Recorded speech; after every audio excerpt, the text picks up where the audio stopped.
단체들이 많이 생겨요. 근데 아쉽게도 이런 활동을 하는 사람들이 전국적으로 많지가 않습니다, 현실이. 그래서 어떻게 하다 보니까 등 떠밀려서 이것저것 하게 됐는데요. 제일 중요한 일은, 지금 하고 있는 일은요, 화학물질 감시 네트워크가 한 40개, 전국에 있는 40개 단체들이 모여서 만든 건데, 한 4, 5년 됐습니다.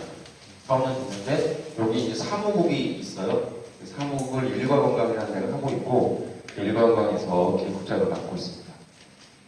오늘 교육 요청 받을 때 2시간 해달라고 했는데, 첫 번째 강의도 뭐 안 쉬고 그냥 계속 했다며요. 불편하실 텐데. 쉬는 시간 주세요. 10분. 그래서 일단 하다가 들으시다가 재미없으면 도저히 못 듣겠다 싶으시면 뭐 들고 계신 볼펜을 던져주시든가 이러시면 제가 멈추도록 하겠습니다. 괜찮으면 1시간 한 10분, 20분 정도 하고요. 질의응답 받고 끝내는 걸로 하겠습니다. 그래서 오늘은 화학사고 지역대비 체계라고 하는 전국적으로 저 지역대비 체계를 꾸미기 위한 여러 가지 활동들을 죄송합니다. 이 안에 들어와야 된다고 그랬구나. 네. 하고 있는데요, 전국적으로. 그 지역대비 체계에서요, 가장 중요한 게 비상대응 매뉴얼이라고 하는 거거든요. 사고는 이제 지역에서 나는데, 지역에서 어떻게 대응을 잘 할 것이냐, 매뉴얼이 있어야 되잖아요. 지금까지 많은 화학사고가 그게 없어가지고 우왕좌왕 했던 거기 때문에 그 매뉴얼과 관련된 얘기를 좀 하도록 하겠습니다. 아쉽게도 이 매뉴얼이 있는 지자체가 많지가 않아요. 최근에 수원시하고 청주시가 연구 용역을 통해서 전문가, 민간 전문가, 저희들과 같이 활동했던 민간 전문가들 이런 분들이랑 해가지고 매뉴얼을 만들었어요. 최근에 만들어져가지고 나왔거든요. 그거 조금 소개시켜 드리고, 그 다음에 각 노사 민정이라고 하는 각 주체가 해야 될 역할이 뭔지 같이 얘기 좀 나누고요. 마지막으로는 그 중에서도 제일 중요한 건 우리잖아요. 우리가 어떻게 해야 되느냐잖아요. 그래서 우리가 어떻게 앞으로 할 것인지, 교육도 나와 있는 것도 좀 있으니까 그거 같이 공유하도록 하겠습니다. 이런 화학물질 감시 학교라고 하는, 이름은 조금 틀린데 이런 교육이 작년까지는 거의 없었어요. 근데 올해 들어서 이제 그 정도, 어느 정도 이제 지역에서 활동이 좀 됐다고 보는 거죠. 그래서 최근에는 수원, 평택, 여수, 군산, 이런 데서 요거하고 비슷한 프로그램을 지역 주민들을 대상으로 하고 있습니다. 그래서 그만큼 관심이 좀 많아지고 있다는 거죠. 그래서 오늘 한번 들어보시고 필요한 거 있으시면 다 이렇게 습득해서 가시고, 궁금한 거 있으시면 얘기할 때 그냥 질문하셔도 됩니다. 그래서 좀 궁금한 거 푸시는 그런 시간으로 하도록 하겠습니다.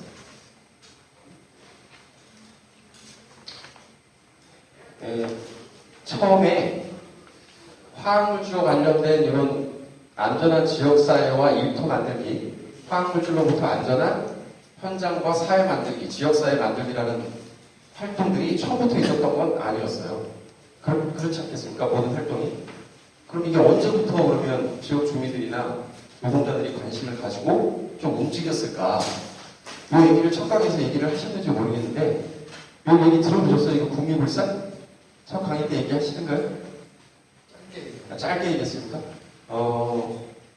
그러니까 이 2012년도에 발생한 구미 사공단에서 발생한 불산 누출 사고가, 이따 보시면 아시겠지만 이 화학물질과 관련된 안전관리 제도들이 많이 생겼거든요. 그 많이 생기게 된 첫 출발점이에요, 이 사고가. 보시면 아시겠지만 노동자가 5분이 돌아가셨습니다. 그것도 즉사하셨어요, 즉사. 이제 모든 화학물질은 유해성, 자기 본연의 독성을 갖고 있죠. 첫 번째 강의 때 얘기를 하시는지 모르겠는데, 이런 유해성이라고 했는데 여러 가지 독성이 있어요. 그중에 이제 불산은 호흡을 하면, 들이마시거나 피부로도 마찬가지고요. 하면 고농도로 노출이 되면 그 자리에서 즉사를 합니다. 그래서 이 5분은 이 땡그로리에서 새어나온 8시간 동안 12톤의 불산이 노출됐거든요. 이 사업장이 이 사진으로 보이시는 데이 조그매요. 전 직원이 5명이야. 그러니까 전 직원이 다 죽은 거죠. 그 즉시 이 노출이 돼서요. 이게 이제 다음 화면이 이렇게 위로 솟구치는 거예요. 불산이 싹 나오면서 이제 공기랑 만나서 불화수소가 돼서 흰 연기처럼 마침 바람이 이 마을 쪽으로 그리고 상향식으로 화학사고는 바람의 영향을 많이 받습니다. 화학물질 중에 발암성이나 이런 게 제일 많이 들어가 있는 게 뭐예요? 그런 물질이 여러분들 여기 사는 여기 서산 대산산단에 있는 원유 있지 않습니까? 원유가 제일 많이 들어가 있어요. 근데 원유를 한마디로 얘기하면은 휘발성 유기화합물이라고 하거든요. 휘발성 날아가고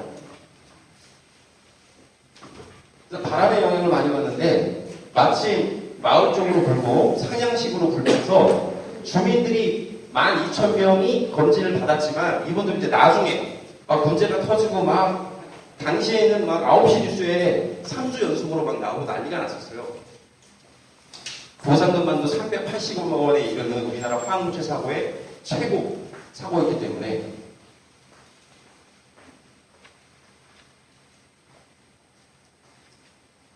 농작물이 200헥타르 여기 보이세요? 이렇게 색깔이 좀 틀리잖아요. 이 컬러가 정확한 여기 뽑은 컬러에 나오나요? 여기 좀 녹색이고 여기는 막 우럭이다.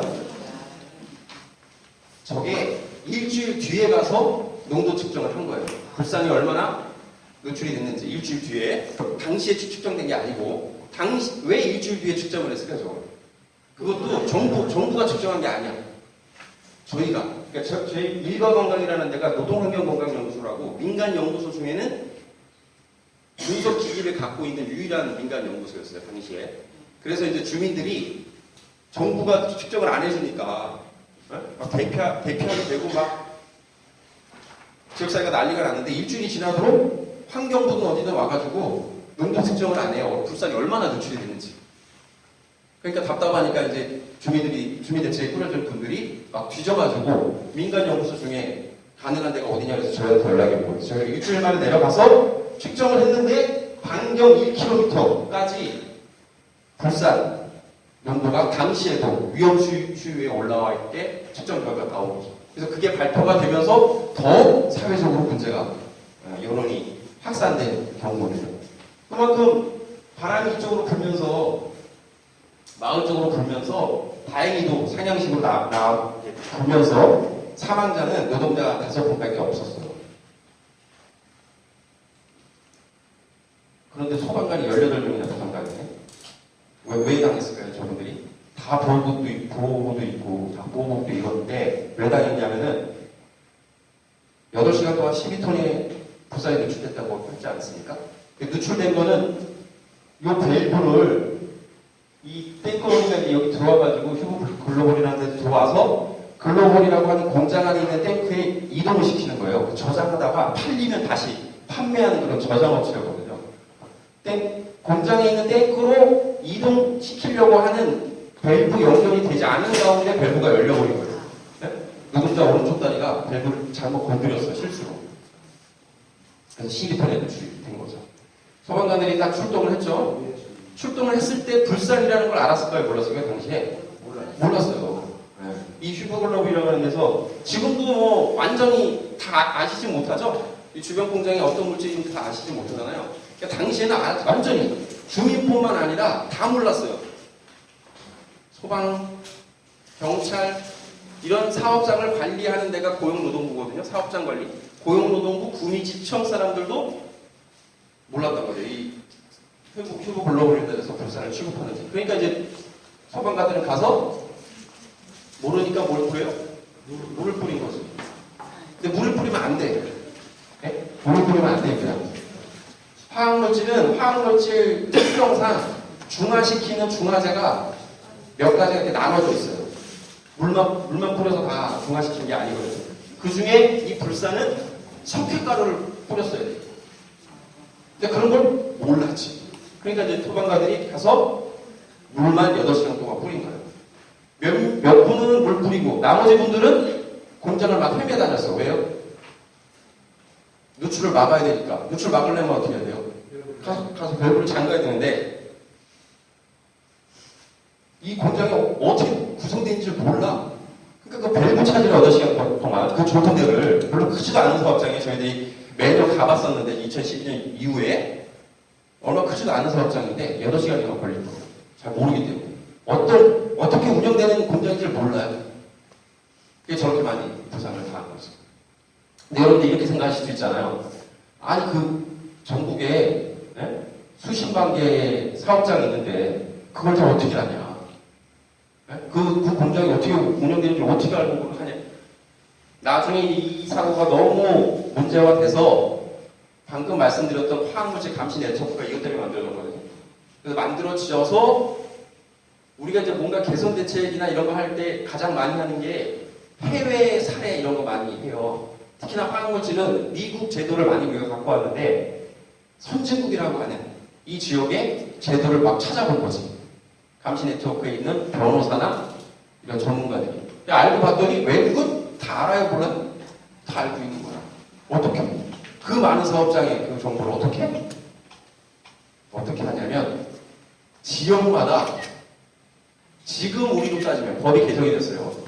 화학물질관리위원회라는 걸 둬서 그 화학물질관리위원회, 지역별 화학물질관리위원회, 노사, 민정 각 주체들이 들어와가지고 항시적으로 논의를 하는 거예요. 정보도 우리 서산시에 있는 사업장에 취급하는 화학물질 정보도 다 갖고 있어. 서산시 화학물질관리위원회에서. 그리고 거기에 여러분들 대표, 주민대표, 노동대표, 민간대표가 들어가는 거지. 그래서 그 안에서 항시적으로 모니터링을 하고 있는 거예요. 그리고 소방서는 사업장에 정보를 다 갖고 있어.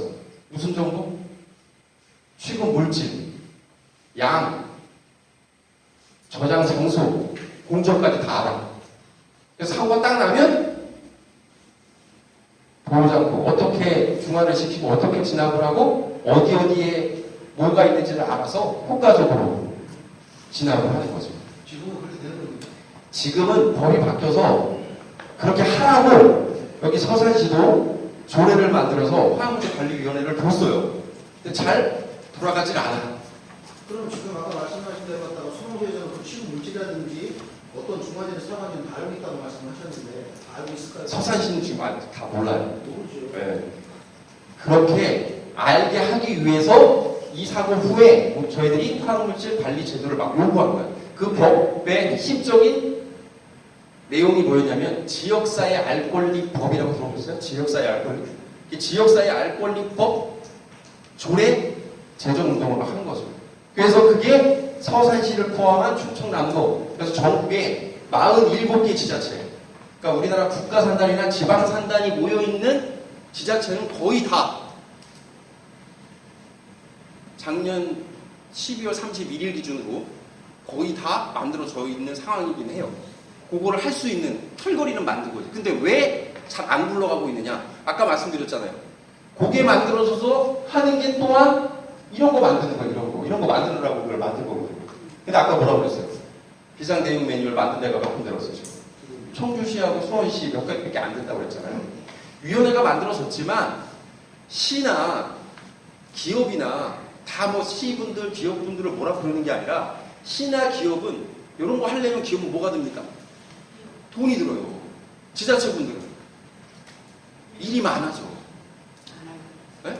그러니까 당연히 하기 싫어해요. 그건 당연합니다. 그러면 그거를 제도를 시스템을 만들고 그거를 할 수 있게 같이 할 수 있게 하는 건 누구 힘이에요? 첫 번째 강의 때도 얘기를 그거 중심으로 하셨다고 금방 말씀하셨는데 노동자 주민이 나서지 않으면 나서서 뭔가 요구하고 주도적으로 뭔가를 만들어내지 않으면 잘 안 되는 것이 인지상정입니다. 제도가 있어도 잘 굴러가지 않는 게 그렇잖아요. 지금도 그런 상황이다. 그래서 이후에 말씀드리려고 하는 거는 그런 상황이지만 되는데 그걸 좀 하고 있는데 몇 군데를 보여드리면서 가장 이 교육의 목적이 뭡니까? 뭔 것 같아요, 여러분들? 우리가 5강입니까? 6강입니까? 6강까지 하는데. 그렇죠. 그러니까 살기 좋은 세상을 만들려면 어떻게? 안전한 선언을 만들려면 여러분들, 저희 같은 우리 노동자 주민이 뭘 해야 되는지를 알아야 될 거 아니에요. 서울시한테는 뭘 요구해야 되는지, 그죠? 네, 그거를 같이 요구를. 네. 그래서 아까 말씀드렸던 조례, 법과 조례에 우리가 할 수 있는 내용이 엄청 많아. 근데 감시체계나 아까 말씀드렸던 그런 간부들이, 할 수 있는 시민들이, 주민들이 별로 없어서 못하고 있다고 그랬잖아요. 몇 명 없다고 그랬잖아요. 법 제도는 사고가 하도 많이 나니까 어느 정도는 다른 법 제도보다는 많이 교정이 됐어요. 이따 보시면 아시죠.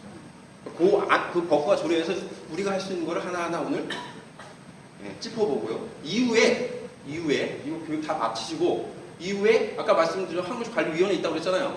그 위원회가 제대로 돌아가기 위한 대책과 거기서 뭘 요구하고 감시단 활동을 이제 이후에 하시면 되죠. 한 가지 부탁은 급할 필요가 없어요.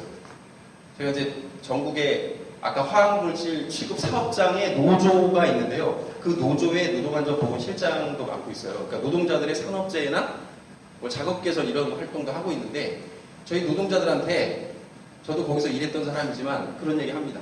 이런 얘기 막 법상으로 뭔가를 해야 될 사업 중에 뭔가 있어서 막 교육시키면 당장 뭐가 될 것처럼 막 가서 한단 말이에요. 근데 쉽지가 않아요. 그래서 제가 그러죠. 10년, 20년, 30년 살았어요. 그런 현장에서. 할 거는요, 법적으로는 무지기수입니다. 하지만 저희가 요구했을 때 실현 가능한 것부터 하나하나 요구를 해서 따내야 그 일하고 있는 노동자들, 근로자들이 무슨 노조가 뭐 하자고 했을 때 지지를 해줄 거 아니냐 이런 얘기 합니다. 무슨 얘기인지 아시겠어요? 여러분들이 여기서 나서셨는데 여러분들이 이제 이후에 듣고 나서 뭔가를 해. 근데 그게 풀리지 않고 막 계속 뭐 딜레이 된다거나 아니면 더 악효과가 난다거나 그러면 여러분들과 같은 주민이나 노동자들이 더 확대는 안 될 거 아니에요. 막 확대가 안 될 거 아니야. 뭔가 했는데 결과물이 나오고 뭔가 조금씩 변하는 모습을 봐야 이렇게 지켜보던 분들도 그래 나도 한번 해봐야지. 이렇게 해서 점점 늘어나는 거 아닙니까? 그래서 이따가 다 보시고 그 다음에 이번 강의 다 들어보시고 여러분들이 할 수 있는 거를 우리 주최 측과 같이 얘기 나누면서 하나하나 내년 사업이 되겠죠 이제 길게 보면. 그래서 너무 조급해하지 마시고 길게 보면서 그런 사업 계획을 잡을 수 있는 그런 감시 교육 과정으로 여러분들 생각해 주시기 바랍니다. 그래서 이 사고가 어쨌든 아무것도 모르는 상황에서 정보가 공개되지 않은 상황에서 우리나라가 처해 있다. 나중에 알고 봤더니 전국에 있는 취급 사업장의 몇 프로만이 화학물질 정보가 공개가 되었던가? 20%밖에 공개가 안 되고 있었어요. 전국에 있는 사업장에서 자신이 쓰고 있는 화학물질 정보를 공개하는 기업이 20%밖에 안 됐단 말이에요. 그러니까 당연히 여기도 조금 안 되니까 왜 20%밖에 안 된다 이렇게 눈을 뜨고 연구를 해봤더니 일례로 이런 거예요. 이 불산을 미국은 1년에 45kg만 써도 정부에 보고해요. 우리로 따지면 노동부 환경부에 보고해야 된다고 해요. 근데 우리나라는 100톤. 보고 기준도 틀려. 그건 지금도 그래요. 거기까지 바뀌지 않았어요. 그 다음에 보고해야 되는 수도 적어. 다른 나라 선진국은 500점, 600점만 이렇게 되는데 우리는 400점. 그러니까 막 작은 사업장들이 막 도망간 거예요. 그러니까 사각지대가 생긴 거지. 그 중에 하나가 여기였어요. 알 수가 없었던 거지. 경찰은 뭐 알지 못하니까 폴리스라인 맞췄고 만약에 바람이 이쪽으로 불었잖아요. 이렇게 여기가 사공단이라고 그랬잖아요. 수천 명 일하는 노동자들이 수천 명 일하는데요. 바람이 이쪽으로 불어서 만약에 하강으로 불었다. 그러면 전문가들은 엄청난 대형 참사가 있었을 거다라고 하는 사고입니다. 어쨌든 이 사고는 화학물질의 알 권리, 정보에 대한 알 권리가 우리나라가 현저하게 떨어져 있다. 다른 나라에 비해. 그 다음에 또 한 가지는 사고 났을 때 정부가 공식 대피 명령을 4시간인가 만에 공식 대피 명령을 내립니다. 화학사고는 지금은 환경부가 뭐라고 그랬냐면 골든타임이라고 들어보셨죠? 골든타임. 세월호 때문에 골든타임이란 말이 생겼잖아요. 화학사고의 골든타임을 환경부가 몇 분이라고 하고 있는지 아십니까? 15분이에요, 15분.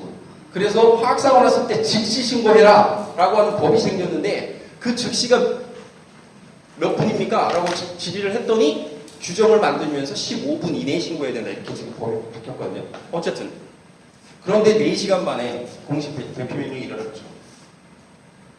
근데 실제로는 정부는 그렇게 공식 대피 명령을 늦게 내렸지만 27분 만에 대피는 하셨어요.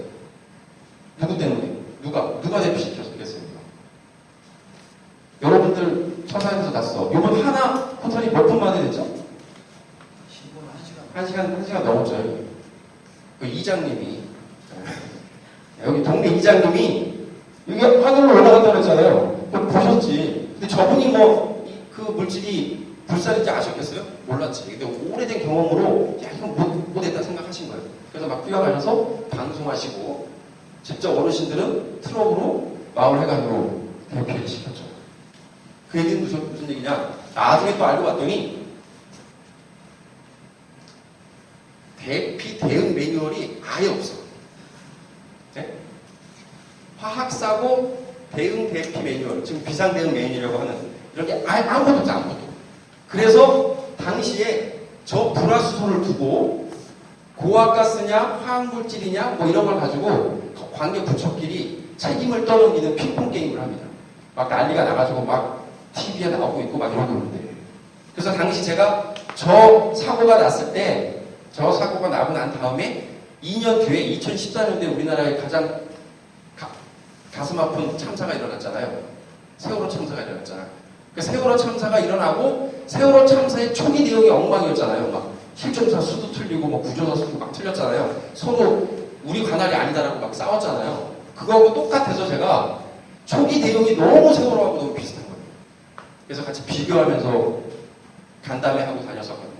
그만큼 알고 봤더니 화학사고에 대한 대피 매뉴얼은 전무하더라. 책임도 지지도 않고 있고 문서상으로도 없어.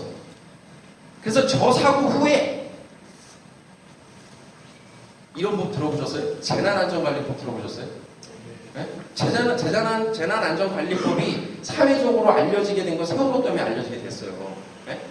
그런데 화학사고 요게 막 대대적으로 방송이 되면서 조금 관심 있는 사이에서는 당시에 재난안전관리법이 좀 이슈가 됐는데 왜 그랬냐? 막 활동을 하면서 그 비상대응 매뉴얼이 하나도 없으니까 화학사고에 대한 매뉴얼을 만들어라. 어떻게 하는 매뉴얼이 있어야 공무원들도 출동만 하지 어떻게 하는지 모른다니까요. 그리고 공무원들한테 지급되는 보호구도 없어. 그래서 공무원들이 지자체 공무원이니까 나가긴 나가는데 뭘 해야 되는지도 모르고 그냥 소방서나 경찰관들 주변에서 그냥 휘청휘청 하는 정도의 실정이었어요, 당시에. 그래서 매뉴얼을 만들어라 그랬더니 당시의 정부가 아까 말씀드렸던 지역사회 알 권리법을 만들어라 그랬더니 화학사고 났을 때의 대피 매뉴얼은 필요 없다는 거예요. 왜 그러냐 그랬더니 우리나라에는 재난안전관리법이 있어서 그게 다돼 있다는 거야. 이따 보시면 아시겠지만 일단 다 돼 있다는 거야.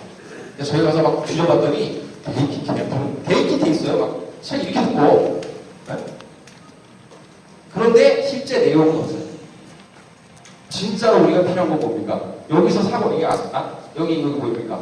오스카빌에서 상폐장이든 배산에서 터졌어. 요번에 하나처럼 났어. 그럼 우리가 알고 싶은 건 뭐예요? 아주 핵심적으로 알고 싶은 건 뭐예요? 어떤 물질인지, 어디서 났는지, 거기서 났으면 우리한테까지 피해가 올 수 있는 가능성이 있는지, 그죠? 그럼 가장 중요한 건 뭐예요? 그죠? 어디로 가야 되는지. 네? 이따 사고 났을 때 대피 문자를 낸 사례를 하나 보여드릴 텐데 청주 건데요. 좀 그나마 나요.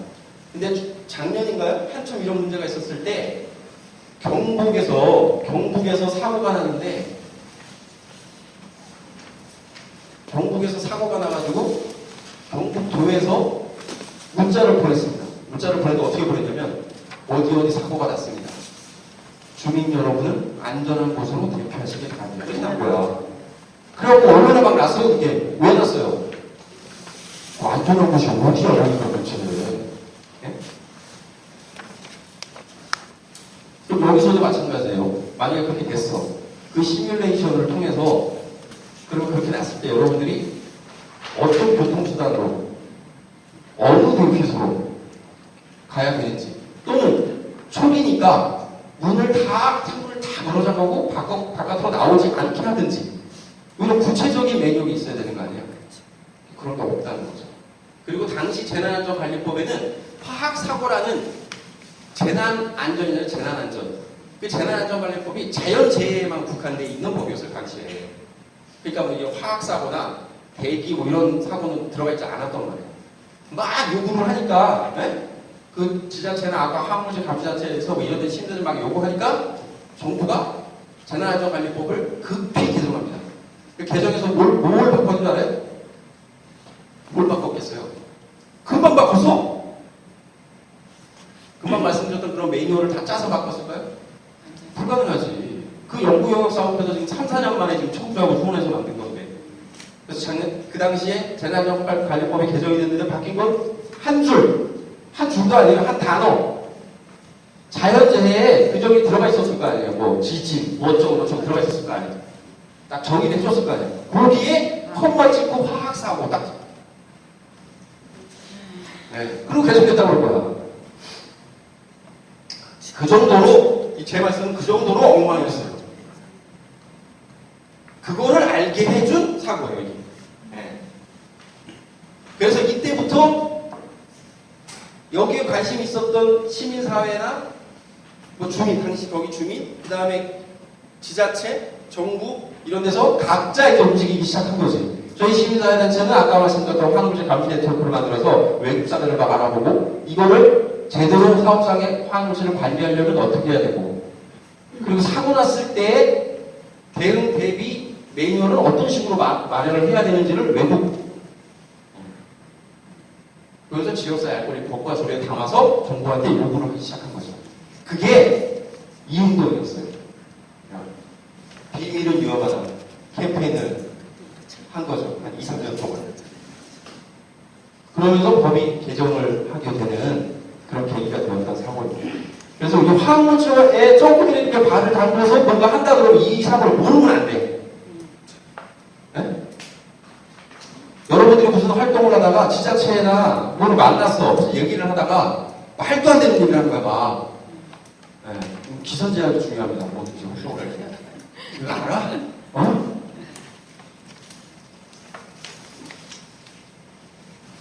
또 하나의 사고가 있어요.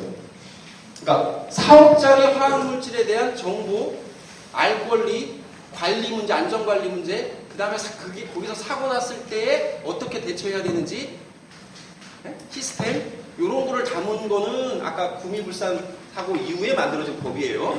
그게 좀 이따 보시겠지만 화학물질 관리법이라는 거예요. 줄여서 화관법. 요거 뭐냐? 요것도 아시죠? 가습기? 많이 들어보셨죠? 요건 뭐냐? 뭐 시간이 없으니 길게 할 필요 없을 것 같으니까. 요건 뭐냐면은 그렇게 사업장에서 쓰는 화학물질이 있어요. 사업장에서 화학물질 쓰는 이유는 뭡니까? 어르신, 화학물질을 쓰는 이유가 뭘까요? 공장에서? 뭘 만들려고 그럴 거 아니에요? 뭘 만들어서 그걸 팔아야 기업은 이윤을 챙길 수 있으니까. 기업을 하는 이유가 뭡니까? 이거는 우리나라가 당연히 자본주의, 자유민주주의 사회니까 기업을 하는 이유는 뭐예요? 이윤 창출. 이윤을 창출하려고 그러는 거야. 그러니까 그 화학물질을 가지고 뭔가를 만들 거란 말이에요. 그게 생활학 제품이든 아니면 원료든 만들 거란 말이에요. 그러면 그 만드는 과정에 이 물질이 뭔지를 알아야겠습니까? 몰라야겠습니까? 사장님. 당연히 알아야지. 모르고 어떻게 만들어? 그죠? 이 화학물질이 어떤 독성이 있고 어떤 특성이 있는지 그걸 알아야 이걸 몇 대 몇으로 섞어서 뭘 만들 거 아닙니까? 당연히 알아야 되죠. 그리고 그 안 정보를 가지고 그걸 독성 정보라고 해요. 유해성이라고, 유해성. 그걸 가지고 어떤 제품을 만들어. 그러면 제품을 A, B, C, D도 그렇게 섞어가지고 만들 거 아닙니까?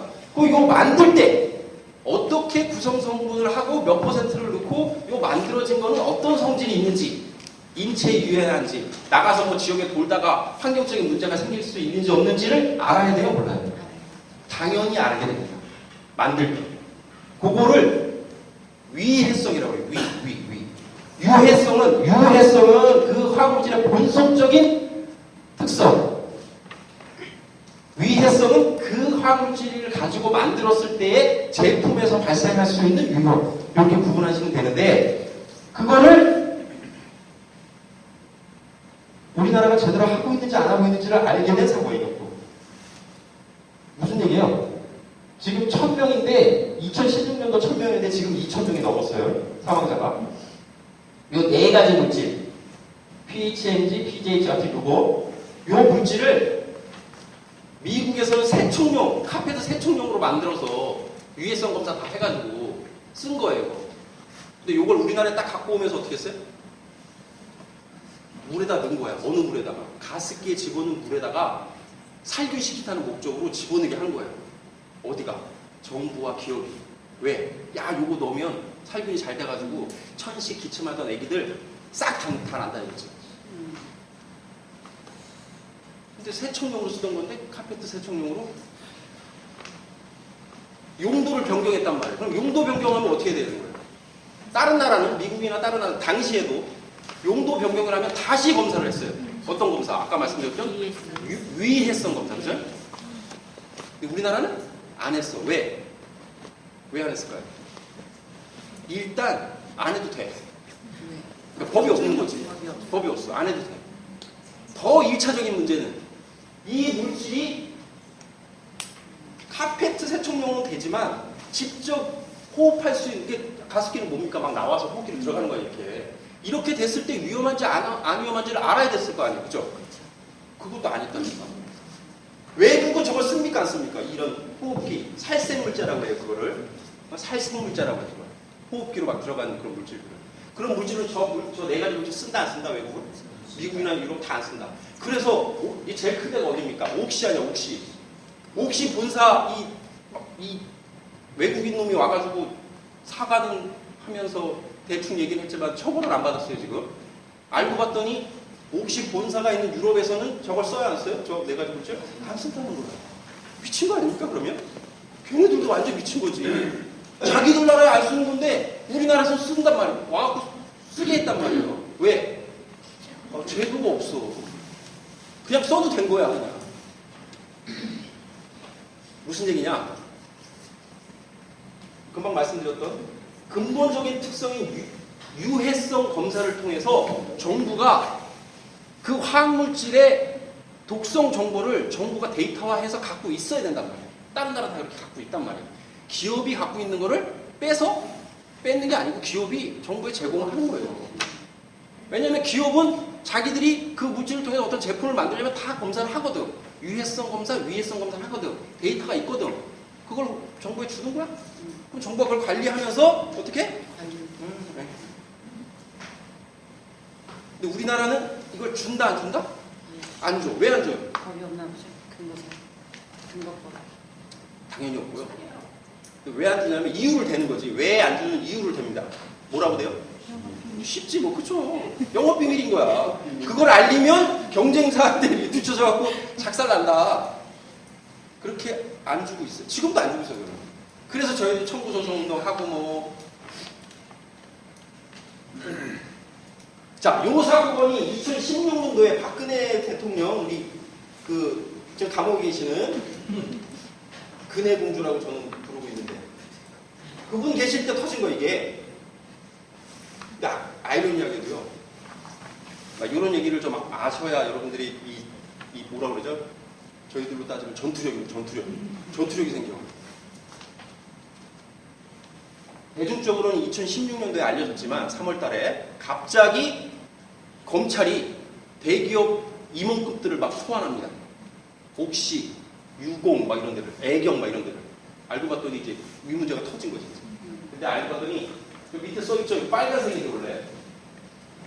네?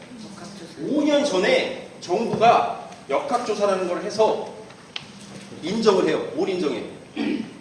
폐 소멸을 통해서 영유아 주부들이 폐 소멸을 통해서 폐가 굳어가면서 죽는, 환절기만 되면 그런 환자가 나와서 죽는 원인이 가습기에 넣은 살균제 때문이다라는 걸 인정합니다. 검사를 통해서. 근데 실제 환자는 2005년도부터 나타나기 시작했어요. 환절기만 되면 천식 기침이 와서 대형병원 왔는데 검사를 해봐도 원인이 안 밝혀져요. 그게 계속 되다가 2011년도에 수가 많이 늘어나. 그러니까 정부가 역학조사를 하는 거예요. 역학조사라는 게 그런 거거든요. 원인을 밝히는 조사에 쉽게 말해 얘기하면. 역학조사를 해갖고 인정을 해버렸네? 그러면 그 2005년도부터 11년도까지 죽은 사람이 있을 거 아닙니까? 돌아가신 분들이 계실 거 아니야? 그 유가족들이 있을 거 아닙니까? 그 유가족들은 어떻게 해야 돼요? 여러분들이 그 유가족이라면 어떻게 하겠어요? 그 국가를 상대로 이제 대책이 딱 뿌린 거지. 뭘 주장해야 되겠어요? 우리 사고 나면 다 똑같죠? 원인. 그죠? 보상은 당연한 거고. 원인, 보상, 재발 방지, 대책, 법제도 마련 이런 거 아닙니까? 2011년도부터 유가족분들이 눈물을 흘리시면서 국회, 언론 처절하게 언론에 단 한 줄 나지 않아. 물론 당시에 진보적인 정당이라고 하는 우리나라의 진보 정당이라고 하는 정당들이 있잖아요. 조그만 당들. 그런 뭐 국회의원 한둘이 있는 국회의원들이 가습기 살균제 특별법이라는 걸 발의를 하긴 했어요. 근데 먹히나 그게? 취급도 안 하잖아요. 네. 언론도 들어보지도 않았죠? 한 번도 들어본 적 없죠? 2016년도 5년이 지난 16년도에 갑자기 그래서 유가족분들은 저희들이 이제 활동하면서 유가족분들이랑 식사도 많이 하고 활동도 많이 했는데 유가족분들은 무슨 그게 있는 줄 아세요? 이런 상상을 해보셔. 내 자식이 기침이 콜록콜록 해가지고 병원에 갔네? 원인을 몰라. 중환자실, 일반 병실, 집 에서 막 있는데 또 기침을 계속해. 거기다가 그럴 때 내 자식한테 뭘 갖다 댄 거야? 가습기 살균제를 코앞에다 갖다 댄 거야. 그러니까 그분들은 무슨 생각이냐? 내가 독가스로 죽인 거라니까. 네? 그러니까 그 한을 어떻게 주체를 못 하세요, 이분들은. 그렇게 해서 2016년도에 저렇게 터졌을 때 기쁘면서도 이상한 거야. 왜 5년 만에 그렇게 하라고 그랬을 때는 한 줄도 안 나던 것들이 한 달 사이에 막 터집니다. 일주일 사이로 시민사회단체가 기자회견으로 왜? 할 수밖에 없어. 계속 터지니까 누가? 검찰이 막 지금하고 좀 비슷하나? 막 검찰이 막 그러니까 시민사회단체가 기존에 있었죠. 유가족들이랑 같이 하는 단체가 있었는데 이제 뭐 물 만난 표현으로 따지면 이런 표현은 그런데 막 나오니까 계속 기자회견을 할 수밖에 없을 정도로 급속도로 진행이 되거든요. 그러니까 유가족분들은 좋으면서도 그분들 얘기는 그분들 사이에서는 당시에 박근혜 대통령이 굉장히 몰릴 때예요. 잘 기억해 보시면. 그래서 뭔가 그런 거 있잖아요. 이슈는 이슈로 덮는다. 네? 그래서 터뜨렸다는 얘기가 유가족들 사이에서는 지금도 회자되고 있어요. 근데 어쨌든 덮긴 왜냐면 엄청난 큰 반향을 일으키는 거 아니에요. 이 사고로 뭐가 나온 거야? 금방 얘기했던 것처럼. 네? 법이 또 하나 만들어집니다. 그 법이 뭐예요? 화학물질 등록 및 평가에 관한 법률이라고 하는 맞죠? 뭐라고 그랬어요? 평가에서 등록한다고 그랬잖아요.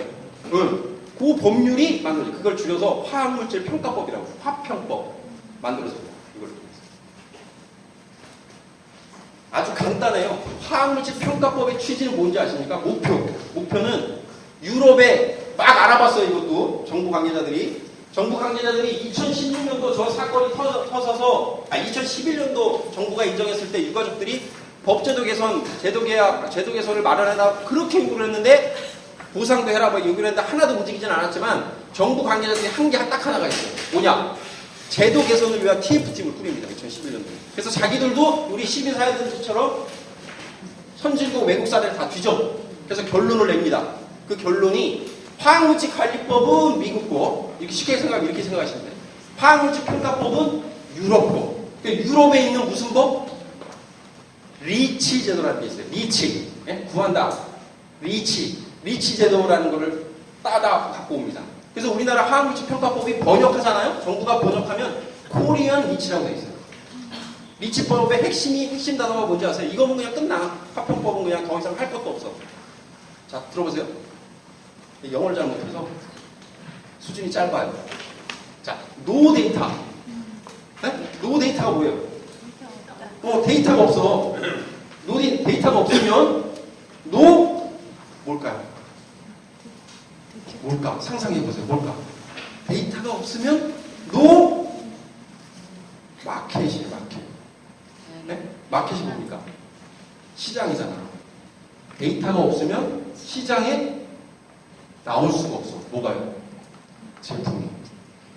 이 얘기 무슨 얘기냐? 그 데이터 된 거 가지고 제품을 만들 때 안전 제품만 소비자들에게 이 사회에 나올 수 있게 만드는 제도. 유럽은 아까 그래서 옥시는 그 4가지 물질이 들어간 게 나올 수 있다고 그래서 없다고 그래서 없는 거지. 그래서 우리나라도 그렇게 만들겠다라고 해서 만든 법이 화학물질 평가법이다. 화평법이다. 이렇게 생각하시면 이것 때문에.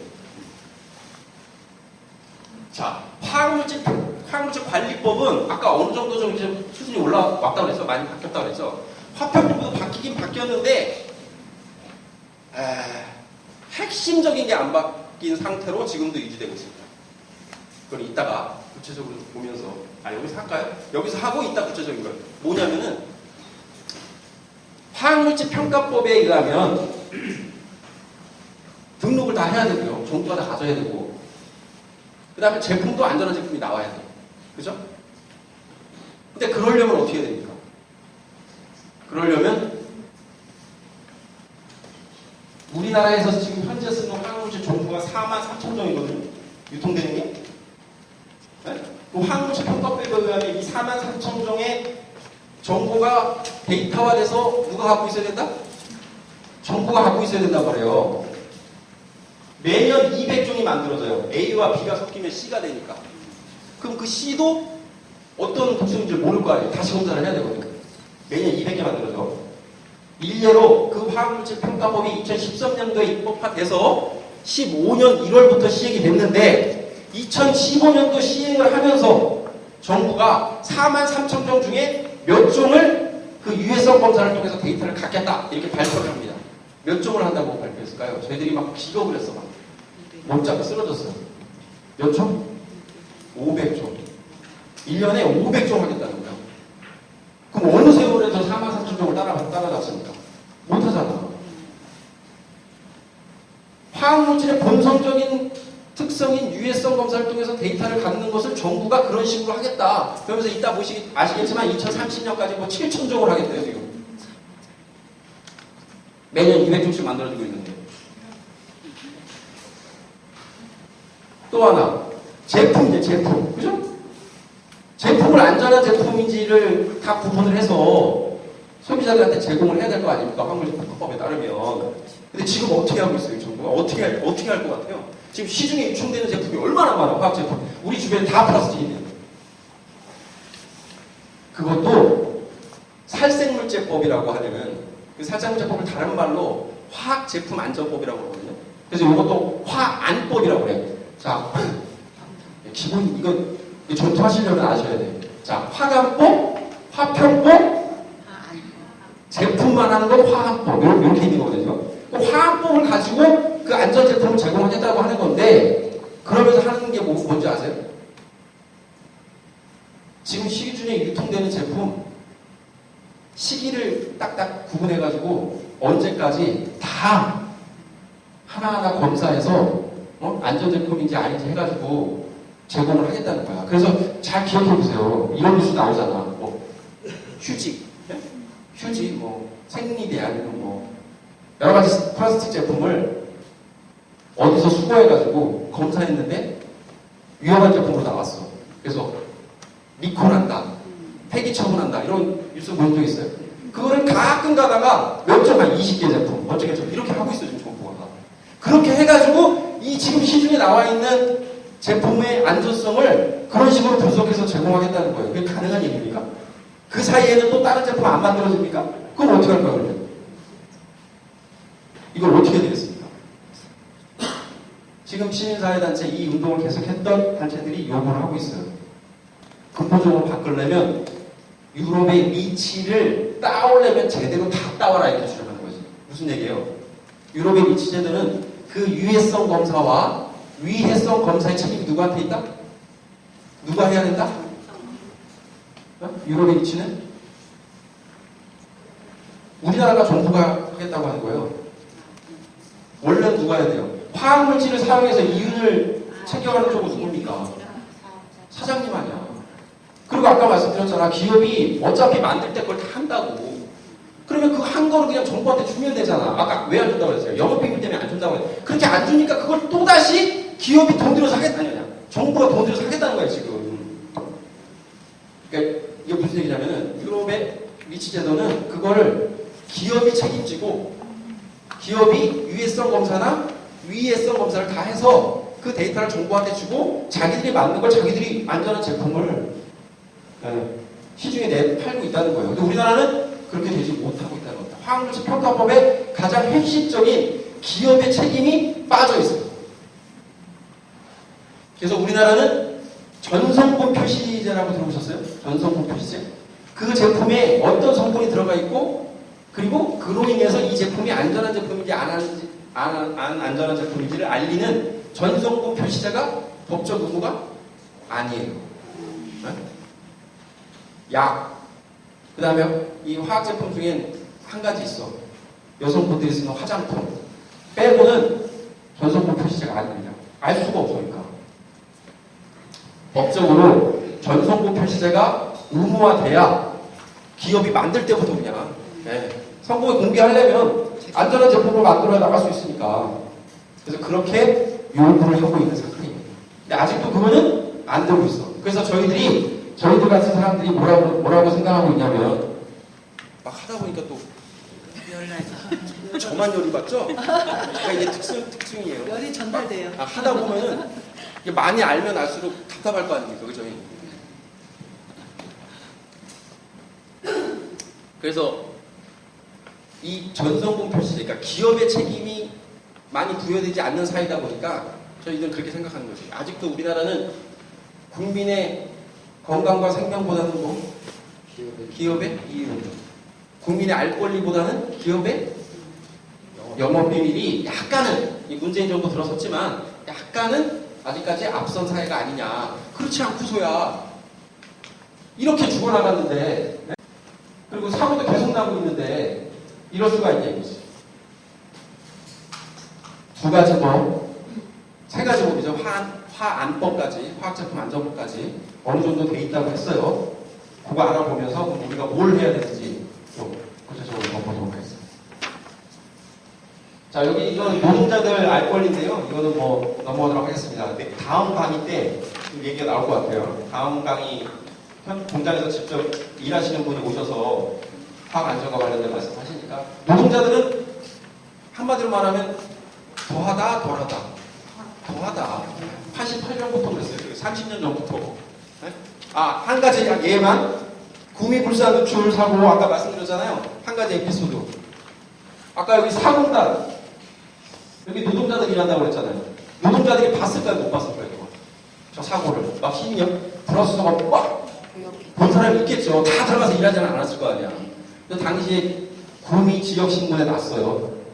그 공장 이것 때문에 제가 세월호랑 너무 유사하다라고 얘기하는 건데 한 노동자가 공장장한테 얘기한 거죠. 이거 큰일 난거 아니야. 대피해야 되는 거 아니야. 그때 공장장이 뭐라 그랬다고요? 그래서 제가 세월호하고 똑같다고 그랬다니까. 가만히 들어가서 있어라. 그리고 자기는 격리하고 자가지 타고 도망갔다 이거지. 지역신문에 나서 지역신문에. 제가 거짓말하는 게 아니라.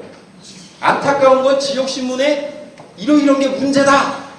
대응 매뉴얼이 뭐 대응이 문제다 이렇게 난 게 아니라 지역신문 보면 이런 거 있잖아요. 뭐 희희낄낄 뭐 이렇게 몇 줄 이렇게 황당 뉴스 뭐 이런 거 있잖아요. 그런 걸로 났어요. 근데 그 사람 처벌 받았나요? 누구요? 그 사람 뭐 처벌을 받아요? 처벌 안 받았어요. 처벌 받을 이유가 근거도 없어. 근거도. 네? 그건 다른 사람. 아니 돌아가신 분은 노동자 다섯 분밖에 안 돌아가셨다니까요. 그 지는 살으려고 도망간 선장하고. 이거 우스갯소리를 말씀드린 건데 이런 거예요. 대피시켰다고 그랬잖아요. 공식 대피 2시간, 4시간 만에 대피시키고 27분 만에 주민들 대피시켰는데 그 바로 밑에 있던 이 공장 이분들 대피시켰겠어요? 대피 안 시켰겠어요? 시켰으니까 죽었어. 대피 안 시켰다니까. 심지어 그날 9월 27일 날 난리가 났어. 막 중앙방송에 나오고 막 우리나라가 들썩 그 화학사고 이렇게 위험해? 잘못하면 다 죽어 지어. 야 산업재해처럼 공장에서 일어나다가 끝나는 게 아니야. 잘못하면 지역이 쑥대밭대. 그래서 화약고라는 말이 이때부터 생겼어요. 네? 대산사나 화약고입니까? 아닙니까? 화약고지. 터지면 잘 살라는 거지 다. 사표 정도 해요. 그 난리가 났는데 다음날 출근을 해 말어. 출근 다 했다니까? 이게 무슨 제가 볼 때는요, 우리나라는 노동자 생명 경식 풍조가 있어요. 약간 그런 거 같지 않습니까? 그런 걸 또 이 법제도 개혁 과정에서도 나와요. 비슷한 법이 있잖아요. 주민들을 위한 법, 소비자를 위한 법, 노동자를 위한 법이 있습니다. 노동자를 위한 법, 산업안전보건법. 이건 그냥 넘어가요. 산업안전보건법. 주민들을 위한 법, 화학물질관리법. 소비자를 위한 법, 화학물질평가법. 이렇게 나눌 수 있어요. 나누면 노동자, 주민, 소비자 알 권리라고 해서 주민 알 권리와 관련된 화관법 바뀌었다고 그랬잖아요. 2년 만에 바뀌었어. 소비자, 화학물질평가법 2년 만에 바뀌었어요. 노동자를 위한 법, 산업안전보건법 똑같은 내용이 비슷한데 몇 년 만에 바뀌었지 아십니까? 2013년부터 시작했다고 그러면 2015년도 바뀌었으니까 두 법은 2년 만에 바뀌었고 그 산업안전보건법, 노동자를 위한 노동자의 화학물질 알 권리와 관련된 법은 2018년 작년에 바뀌었어요. 똑같이 주장했는데 예. 어쨌든 근데 바뀌었어요. 예. 간신히 바뀐 이유는 이 서산 태안 화력발전소에서 돌아가신 김용균 님이라고 혹시 아세요? 네, 벨트 이렇게. 그래서 그 유가족분들이 서울까지 올라가서 계속 투쟁하셨잖아요. 법을 바꿔달라. 그 법이 산업안전보건법이에요. 그래서 바뀌었어요. 그 다음. 이 얘기는 이제 저 다음 강에서 아마 얘기가 좀 나올 거예요. 소인 배양관. 자, 그래서 우리 주변에 43,000종이 있는데 43,000종의 물질별 유해성 정보 이거 보시면 됩니다. 이거 잘못 썼네요. 유해성입니다.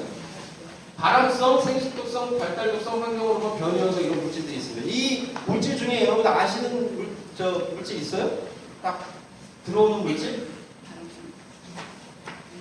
이게 1급 발암 물질이에요. 다 여기는. 포르말데이드, 성면 뭐 이런 거 들어보셨죠? 네, 포르말데이드는 세집중군, 그죠? 성면은 옛날에 우리가 많이 먹었던 슬레트에 삼겹살 구워 먹었던 시절에 그 슬레트에 들어가 있던 거죠. 성면은. 성면은 금지됐어요. 이제 완전히 예.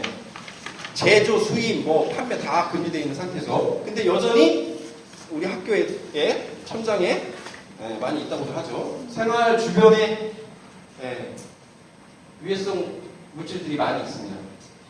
자, 생식독성 물질, 톨루엔. 톨루엔 들어보셨어요? 예. 톨루엔이 세척제로 많이 씁니다. 공장에서 세척제. 뭐 페인트 같은 거 지우고 이럴 때, 제와 신발 만들 때 그거 많이 쓰이고요. 신경. 자, 발달 독성 물질. 톨루엔, 메틸 알코올, 환경호르몬. 이 환경호르몬 이런 건 요건 우리 감시단 교육에는 안 들어와 있는데요. 그러니까 애들이나 소비자 제품에 많이 들어가 있는 중금속이나 다 화학물질이죠. 중금속, 납, 카드뮴 이런 거 있잖아요. 중금속이나 환경호르몬이라고 하는 포탈레이트의 위험이 굉장히 심해요. 그래서 애들이 발달 독성에 의해서 ADHD나 그죠? 그다음에 이 성장이 느려. 네. 이런 애들이 많이 생기는 거죠. 환경호르몬에 의해서는 성장이 느리거나 반대의 부작용이 납니다. 그게 뭐예요? 성장이 빨라. 성조숙증이라고 들어보셨죠? 네. 우리 7, 80년대 애들 막 크니까 그랬잖아요. 와, 우리가 진짜 잘 사귀다 가지고 애들 덕치도 커지고 막. 그게 아니라니까요. 네. 이런 환경호르몬이 많이 유전이 되고 노출이 되면서 그런 성조숙증 환자들이 나타났다고 하죠. 그러니까 우리 생활 주변에 이렇게 많아요. 이런 물질들이 곳곳에 있다 이렇게 보시면 되겠습니다. 그래서 결국에는 화학물질로부터 안전한 서산 만들려면은 노동자, 주민, 소비자의 알 권리가 보장이 돼야 된다. 그래서 아까 말씀드렸던 지역사회 알 권리법 보장과 관련된 이런 법 조례 제정 운동을 쭉 했고, 아까 말씀드렸던 감시 네트워크가 꾸려져서 그래서 이렇게 비밀은 위험하다라는 캠페인을 시작으로 노동자, 주민, 소비자의 알 권리와 관련된 운동들을 이렇게 진행해 왔습니다. 요거 하나로 설명을 좀 드리면, 자, 보세요. 2012년 구리물산 누쇼 사고 나서 화관법이 만들어졌다고 그랬죠? 네? 화관법을 만들어줬어. 화관법 안에 핵심적으로 뭐가 들어가 있냐면요. 화학물질 정보공개심의위원회라는 게 만들어졌어요. 이게 뭐냐? 정보 공개율이 20%밖에 안 됐다고 그랬어요. 네. 그 이유가 수도 적고, 그죠? 그 다음에 기준도 적고, 라고 했죠. 그거하고 더불어서 또 하나가 있었던 게 뭐냐면, 영업비밀이었어요. 기업이 영업비밀이라고 그러면 빼줬거든. 네? 환경부가, 요거는 환경부를 상대로 하는 건데요, 화학물질관리법은. 화학물질관리법상 자신들이 쓰는 화학물질의 사용량, 취급량이라고 했었어요. 취급량과 배출량을 환경부에 보고하게 돼 있어요. 근데 저 법이 개정되기 전까지는 어땠냐면 내가 우리 사장님이 그 취급량이나 배출량의 그 물질을 영업비밀 하고 싶어. 네? 공개 안 하고 싶어. 그럼 거기다가 영업비밀 써서 내잖아요? 그럼 심사가 없어. 네? 그냥 영업비밀 해준 거예요. 그래서 20%밖에 안 됐거든요. 근데 이 법이 바뀌면서 어떻게 바뀌었다?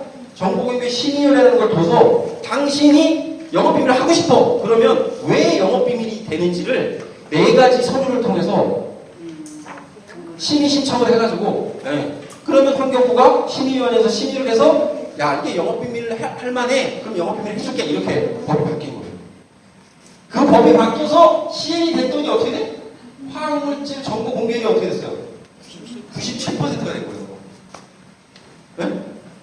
저 얘기 무슨 얘기예요? 여러분들 주변에 있는 서산 여기 대산산단 공장 주변에 있는 그 사업장에서 쓰는 물질수, 그 물질별 연간 취급량, 네? 그 다음에 그 물질이 어떤 독성을 갖고 있는지가 지금 공개되고 있다.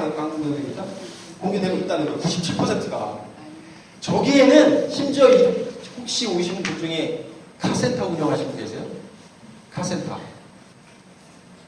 카센터에서 쓰는 화학물질의 종류와 연간 취급량까지 공개되고 있어요. 네? 그만큼 공개율이 엄청나게. 저 얘기는 무슨 얘기입니까? 잘 생각해 보세요. 저걸 어떻게 했냐면은 금방 말씀드렸잖아요. 당신이 사장님께서 영업비밀로 하고 싶으시면 3개월의 기간을 줄 터이니 심의 신청 서류를 내세요. 그러면 환경부가 심의를 해서 영업비밀인지 아닌지를 판정하겠습니다. 이렇게 했단 말이에요. 2015년도 시행이 되면서 3개월 동안 몇 %가 신청했다는 거예요. 신청한 퍼센트 빼고 나머지는 다 공개된 거야. 그러니까 몇 퍼센트 신청했다? 97%가 공개되고 있으니까 3%만 영업비밀로 해주십시오라고 하고 환경부한테 냈다 이거죠. 실제로는 5% 냈어요. 전국에 화학물질 취급하고 있는 사장님들 중에 5%가 내가 쓰는 화학물질을 영업비밀로 해주세요라고 환경부에 냈다는 얘기예요. 근데 그 중에서 2%는 검사 심사를 해봤더니 야 그거 영업비밀 아니야. 그래서 빠꾸 맞은 거지. 그래서 3%만 영업비밀이 되고 97%가 공개되고 있다는 거예요. 이 얘기는 무슨 얘기입니까? 그 전에 기업에서 영업비밀 얘기했는데 그게 영업비밀이었다는 거예요? 아니었다는 거예요? 아니었다는 거예요. 네? 그래서 97%가 공개돼서 그 공개된 자료를 가지고 어떻게 되지? 알았어! 알았으면 어떻게 됩니까? 여러분들 알았으면 어떻게 돼? 그 사장님한테 어떻게 해야 돼?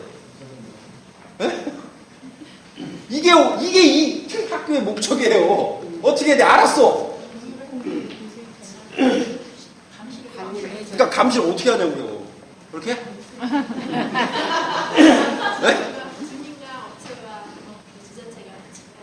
우리가 알아요. 그렇죠. 같이 해야 되는데 핵심적으로는 뒤에 법령이 굉장히 많은데요. 제가 볼 때 그렇게 설명드려서는 우리가 다 이거 습득할 수가 없어. 제가 준비하면서도 저도 머리가 아파. 어떤 감시인 거? 어떤 감시를 해야 되냐? 아주 간단 명료하게 잘 생각해 보시면 만약에 여기 지금 사업장에서 이제 LG 대산 우리 계신 분이 오셨는데 죄송합니다. 사례를 들어서 LG 대산 공장에 물질이 있어. 근데 알고 봤더니 어머 1급 발암 물질이네? 네? 그럼 우리는 뭘 요구해야 돼요? 어머 1급 발암 물질이 꼭 써야 되는 물질이야? 네? 첫 번째, 그죠? 어떤 생산품을 만드는데 그 1급, 당신이 쓰는 그 1급 발암물질이 꼭 써야 되는 물질이냐 이거지. 다른 물질, 발암물질이 아닌 안전한 대체 물질로 써서 그 생산품을 만들 수 있냐 없냐 물어봐야 될 거 아니에요. 그죠? 네네네. 1차적으로. 해봤더니, 와, 이 화학물질을 어쩔 수 없이 써야 되니까. 어쩔 수 없이 써야 돼, 이 제품을 만들려면, 우리는. 그럼 어떻게 해야 돼요? 두 번째 요구. 안전하게. 그 쓰더라도, 그쵸? 쓰더라도, 일하는 노동자뿐만 아니라 그 울타리 밖에 있는 주민들까지 그 피해가 있지 않도록 어떻게? 노출을 안 시키게. 작업 개선을 잘 해라, 두 번째. 그래도 배출되는 게 있어. 그러니까 배출량 조사를 하는 거 아닙니까? 그러면 그 배출량, 배출되는, 만약에 1년에 100톤이 배출이 돼요, 지금. 그러면 우리는 뭘 요구해야 돼요? 야, 그 100톤을 좀 줄일 수 있는 거 아니야? 시켜라. 어?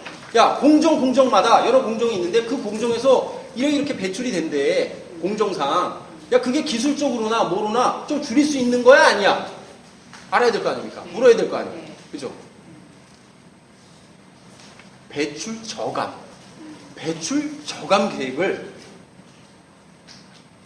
세워라. 이렇게 얘기할 수 있는 거예요. 세워주십시오. 가장 근본적으로는 1급 발암물질을 쓰지 않고 대체물질을 쓰는 거. 어쩔 수 없어. 써야 돼. 그러면 그 1급 발암물질을 안전하게 쓰는 거. 또 하나는 쓰는데 그 사용량을 좀 줄이는 거. 방법은 있는지 없는지. 그것까지 두 번째가. 세 번째는 그래도 그런 사이에 배출이 될 수밖에 없어. 우리 공정상, 공장을 돌리다 보면 공정상 배출될 수밖에 없는 구조야. 그러면 그 배출량을 좀 줄일 수 있는 방법이 있는지 없는지를 요구할 수 있잖아. 그러면 이제 좀 안전해지는 거 아니야. 기업한테 요구할 수 있는 거. 그죠? 네. 그걸 하면 돼요. 근데 그걸 하는데 무슨 법적인 근거가 있어야 될 거 아니야. 우리가 그 사람들한테, 우리 사장님한테 얘기를 하려면 그 근거가 화학물질 관리법에 짝짝짝짝 만들어져 있다. 기가 막히게. 이런 법제도 개선, 시민운동, 시민활동 이렇게 하면서 법제도 개선, 이게 노동운동 하시는 분들도 계시는데 법제도 개선해갖고 법 하나 바꾸고 개정하기 엄청 어렵습니다. 네? 그래서 요새는 어디가 막 삭발 많이 하는데 삭발하고 막 네?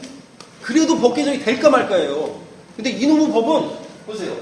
2013년도 입법화돼서 2015년도 만들어져가지고 2번이나 더 개정이 됩니다. 화평법도 마찬가지야. 네? 법 개정이 되면서 어느 정도 법제도적으로 우리가 할 수 있는 내용들을 딱 갖추기 시작했다는 거죠. 왜 그랬냐? 시민운동이나 이게 열심히 한 건 아니고요.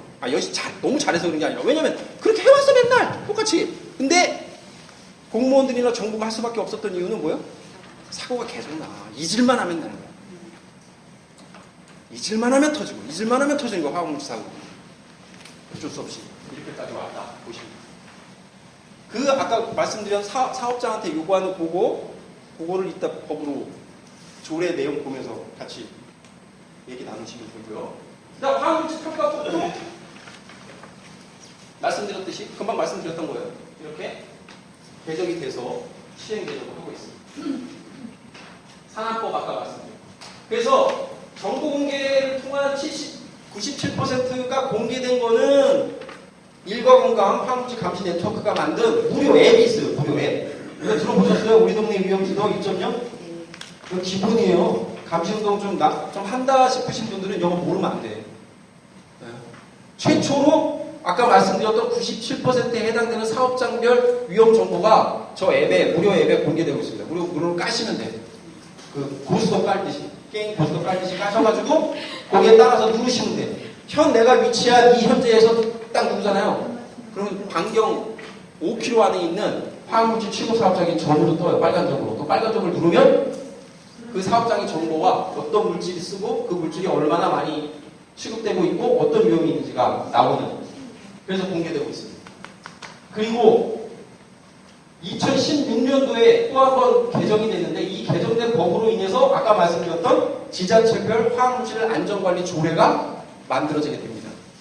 법 안에 지자체장은 조례를 둘 수 있다라는 법이 통과가 됐거든요. 그래서 그걸 가지고 조례 운동을 한 거예요. 그래서 아까 말씀드렸던 충청남도 서산시를 포함한 47개의 지자체에서 만들어지게 됩니다. 그래서 그 조례에 있는 화학물질관리위원회를 어떻게 잘 운영할 것인가 라는 그 논의들을 각 지자체가 지역에서 진행하고 있는 상태입니다.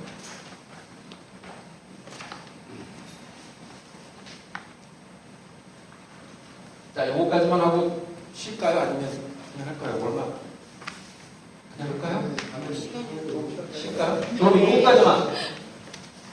꼭 3시에 끝나야 되는 건 아니죠? 끝내야 돼요.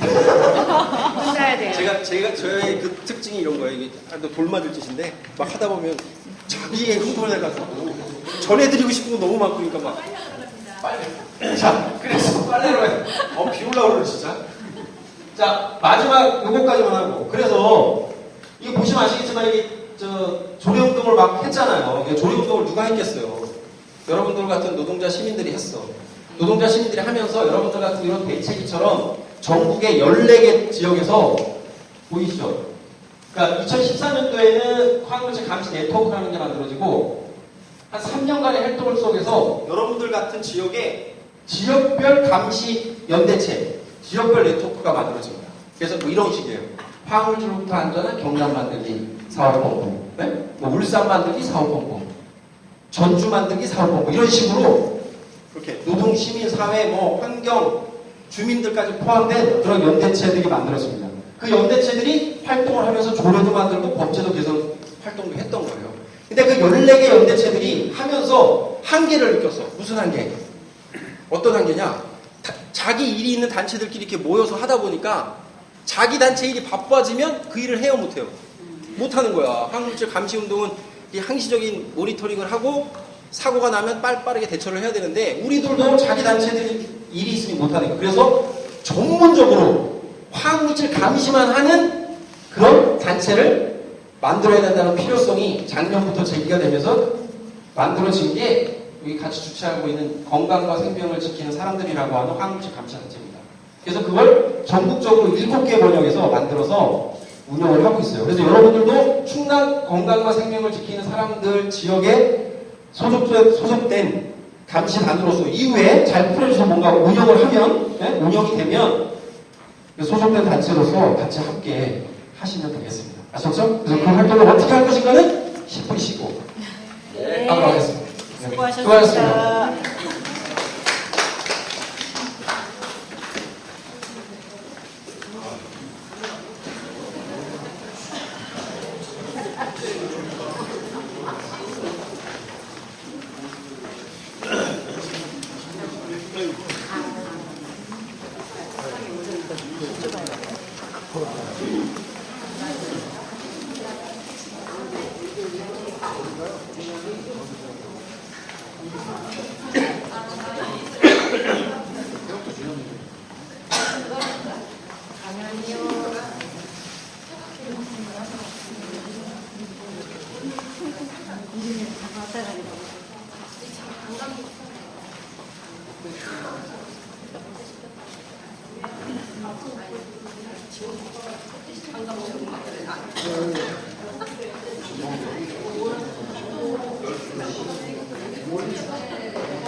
10까지 나오는 게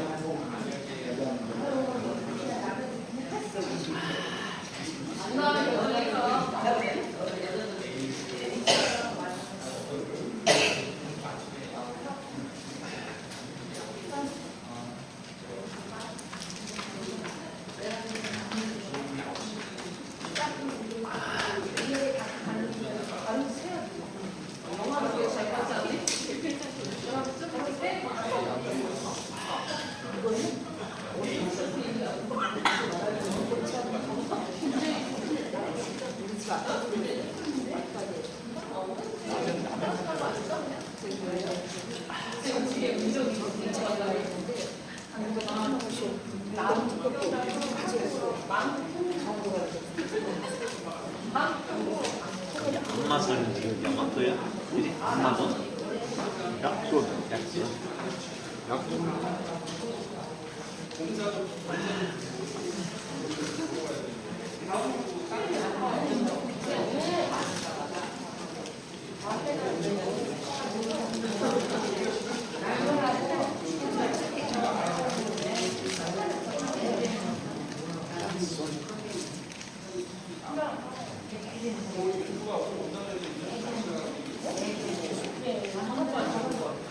농협이가 카드나 렌트를 보고 카드 없고 몇 장으로 카드 가져가라고 돼? 까맣게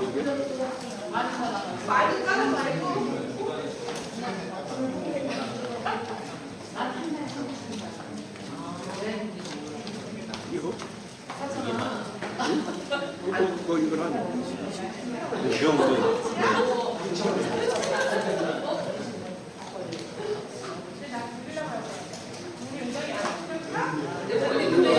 농협이 좀 해. 몇 손인지 알아? 응? 하나만 됐네. 응? 아니 이게 몇 장으로 오늘 생각하라고. 이건 한글 크게 이름 쓰고. 그러니까 영어로 조금 바꿔놨죠. 똑같아.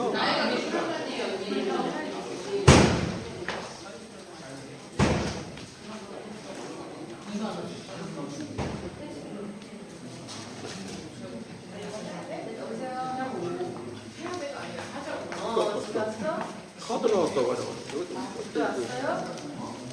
집에 왔냐고, 집에 왔냐고. 한국 거랑 쓰면 돼. 집에 왔냐고요. 예. 11월 1일부터 19시간. 그러니까 9시에 그러니까 이걸로 하자고 했어. 그러면 제가 여기 있는 거, 이거 좀 먹고 나가는 거야? 우리 많이 먹고 왔어? 아니면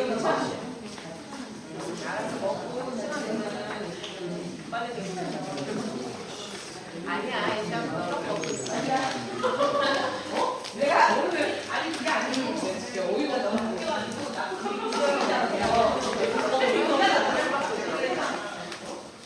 아예 안 들고 네가 들어서 다니까 알았어. 함께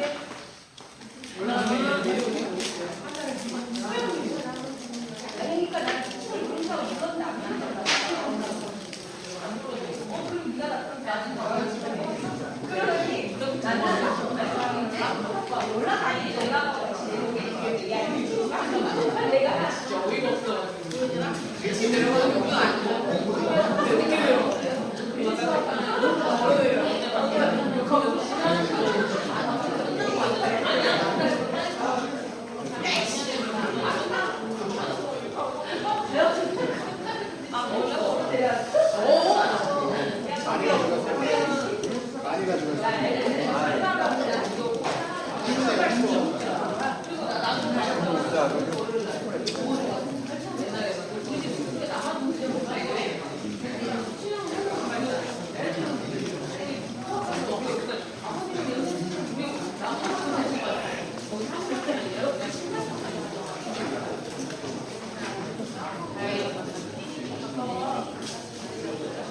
몇 시까지? 3시까지. 3시. 3시까지. 민서야, 이장 해야지. 아직? 왜? 이렇게? 아직 위원회를 다녀오셨죠? 30분 남았는데 뒤에 내용들이 많이 있어가지고 다녀오신 분들 도착하시면 하지 말고 그냥 바로 시작하시죠. 네. 다시 지금 시작하도록 하겠습니다.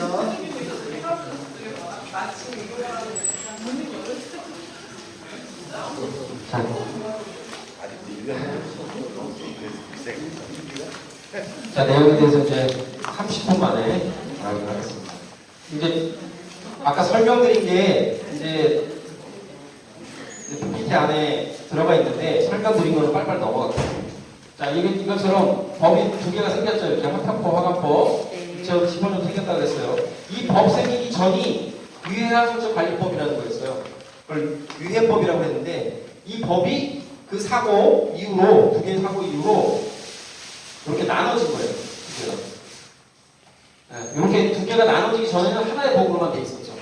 두 개로 나눠지면서 좀 더 세분화시킨 거예요. 그러니까 좋게 된 거예요, 나쁘게 된 거예요?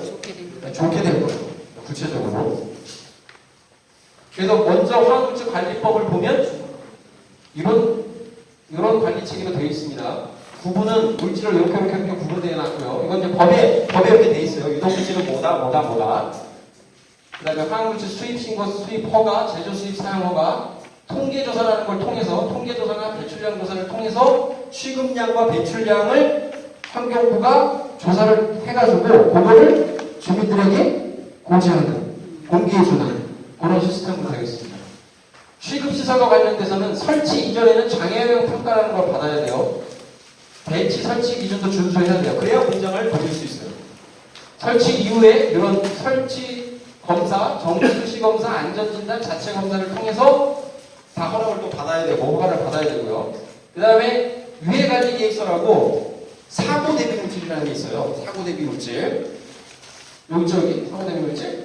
이게 뭐냐면 이제 급성 독성과 폭발성이 높아. 그래서 위험하다고 정부가 특별하게 관리하는 물질이에요. 그걸 사고 대비 물질. 사고 대비 말대로 그렇죠? 사고 대비 물질. 그 사고 대비 물질에 대해서는 지금 98종이에요. 법 바뀌기 전에는 몇 개 안 됐는데 98종까지 늘었어요. 98종에 대한 유해관리 계획서를 작성을 해야 되는 문구가 있습니다. 요 구체적인 거 이따 보고요. 그다음에 영업자 취급자 관련된 이런 규정들이 새로 생겼다. 이렇게 알고 계시면 돼요. 흐름도도 보시면 금방 설명드린 흐름도를 가로로 이렇게 만들어 놓은 겁니다. 그래서 이렇게 이런 검사를 받아서 허가도 받고 영업도 하다가 사고가 나면 현장 내용과 환경 영향 조사를 통해서 법적으로 해야 된다. 이게 다 허가법 안에 있다는 겁니다. 그래서 법 내용 중에 우리가 필요한 것만 구체적으로 좀 보면 아까 통계 배출량 조사라고 그랬죠? 통계조사 배출량 조사라고 그랬잖아요.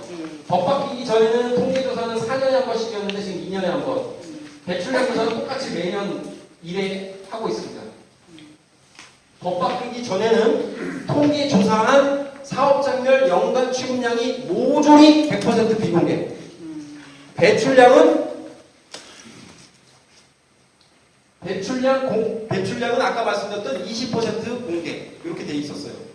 법이 바뀌면서 아까 공개심의위원회가 생겨서 법이 바뀌면서 어떻게 바뀌었냐? 97%로 늘었다고 그랬잖아요. 근데 여기 구체적으로 왔으니까 구체적으로 설명드리면 배출량, 그러니까 통계조사한 연간 취급량은 100% 비공개. 네? 다 영업비밀. 법 바뀌기 전에 배출량 조사 결과가 20% 공개되고 있었던 거야. 근데 법이 바뀌면서 어떻게 됐냐면 배출량 20%는 그대로고 뭐가 97%가 됐냐면 통계조사. 연간 취급량이 97%가 된 거니까 100% 그 영업비밀이었다가 97%로 바뀐 건 통계조사 연간 취급량이라고 보시면 돼요. 배출량은 그대로 배출량 조사 제도가 바뀌질 않았어요. 그래서 그대로 지금 기존처럼 배출량은 20%만 공개되고 있다 이렇게 아시면 됩니다. 그래서 바꿔야 되잖아요. 이것도 배출량도. 그래서 새로운 법이 또 들어오고 바뀌어가고 있는 상황이에요. 그 다음 챕터에서 말씀드릴게요. 바로 이거예요. 화학물질 배출 저감 계획서를 사업주는 5년에 한 번씩 세워야 돼요. 아까 말씀드렸죠? 내가 이 배출량을 얼마나 줄이겠다라고 하는 그걸 우리가 요구해야 된다고 했잖아요. 세 번째 요구. 네. 그러니까 배출량을 좀 줄여야 될 거 아니냐. 그 법적 근거가 이거예요.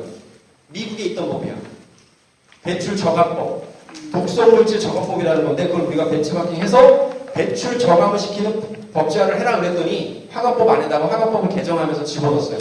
의무는 사업주는 5년에 한 번씩 자신이 쓰고 있는 화학물질, 발암물질의 배출 저감 계획을 내고 환경부는 그걸 주민한테 고지도 하고 지자체한테 고지해서 지자체장이 조사권이 있어. 들어가서 제대로 이행이 되는지 안 되는지를 조사할 수 있는 그 권한을 준 거예요. 우리가 이 법을 개정 요구할 때는 절대로 통과 안 된다고 봤어요. 해줄 리가 없어요. 어려울 거야. 근데 통과가 되고 심지어 미국은 벌금이 없습니다. 과징금이 없어. 그러니까 그거 안 내도 상관없어요. 근데 우리는 안 내면 얼마요? 기억을 못하겠네. 5천만 원 이하가 하여튼 이거 어디였나? 잘했네. 1,000만 원에 봤대요. 네. 전장이 있어요. 전장 있나요? 네, 전장 내고 있어요. 네. 그렇게 내게 통과가 되고 있어. 웬일이야? 이게 웬일이야. 근데 여기서 잘 보셔야 될 게 미국은 뭐 해? 라고 안 하면 과징금을 매기지 않는 대신 그러다가 사고가 나잖아요. 그럼 어떻게 해요?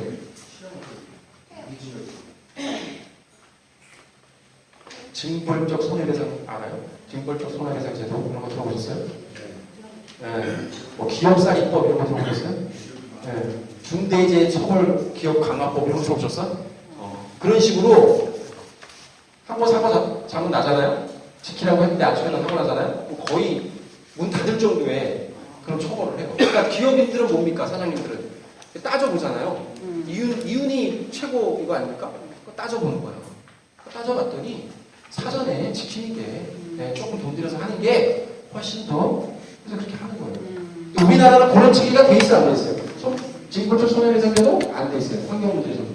그 다음에 산업재해 나면은 기업을 강하게 처벌하는 유럽이나 미국에 있는 기업살인법이라고. 산업재해는 기업에 의한 살인이다. 네? 그런 기업살인법 우리나라는 없어. 그래서 그나마 예방 조치 할 때 안 하면 벌금을 매기고 있는 거예요. 근데 이것도 웃긴 게 산업재해 나면 한 사람 돌아가시는 기업인이 법적으로는 1억 원 이하, 7년 이하의 징역, 1억 원 이하의 벌금을 받게 돼 있어요. 네? 7년 이하 징역이라니까요. 1억 원 이하의 벌금. 근데 실제 우리나라가 산업재해로 한 사람 한 분이 돌아가시면 얼마? 그 정도 뭐 말도 안 되고 택도 없고 100만 원, 200만 원. 네? 지금도 그래, 지금도 매 국회 때마다 올려, 매 국회 때마다 안 됩니다. 지역 국회의원들이 다 기업. 그런 상황이니까 우리나라 벌금 체계가 문제가 뭐냐면 이하예요, 이하. 뭐뭐 이하. 그래서 그 기업사기법이라고 하는 중대재해처벌법의 발의 내용 중에 하나가 뭐예요? 하한선을 두는 거야. 1억 원 이상, 뭐 3억 원 이상. 통과가 안 되고 있습니다. 얼마나 많은 사람이 더 죽어봐야, 그죠? 얼마나 많은 대형 참사가 더 나와야 정신을 차릴지 모르겠지만 그런 상황이다. 어쨌든 이 배출 저감은 벌칙금이 있어. 그리고 우리한테는 해야 될 역할이 법적으로 딱 나와 있다는 얘기죠. 안타까운 거는 배출량 조사하는 종수가 415종이거든요. 근데 얘네들이 이 법 통과가 조반에 올라갔다고. 네? 근데 문제는 뭐냐? 기업마다 다 똑같아. 그리고 실제로 가장 우리가 궁금해하는 주민대피 매뉴얼 중에 소상계획이라고 하는 계획이 너무 허접해요. 심지어 대피 장소가 안 정한 데도 있어요. 아까 말씀드렸죠? 비상대응 매뉴얼이 제대로 만들어져가지고 시행을 준비하고 있는 데는 수원하고 충주밖에 없다고 했거든요. 그만큼 유해관리계에 있어야 내용 안에 있어야 되는 내용도 허접한 수준이에요. 그것도 제대로 실제로 만들 수 있도록 강제를 해야 돼. 어디서 강제를 해야 된다고? 뭘 잘 굴려가지고? 화학물질 관리위원회로 불려서 조례로 두고 있는 화학물질 관리위원회를 잘 불려서 그 안에서 우리 요구를 해야 해요. 개별적으로 그냥 가서 해도 되긴 되는데 그러면 실질적으로 바뀌기는 쉽진 않아요. 그래서 화학물질 관리위원회에 우리 위원들이 좀 들어가 있습니다. 그렇죠? 네. 우리 같이 활동하고 있는 사람들이 들어가 있으니까 그 안에서 이후에 지속적으로 요구를 해서 만들어내야 합니다. 자, 발생신고와 관련된 법정들이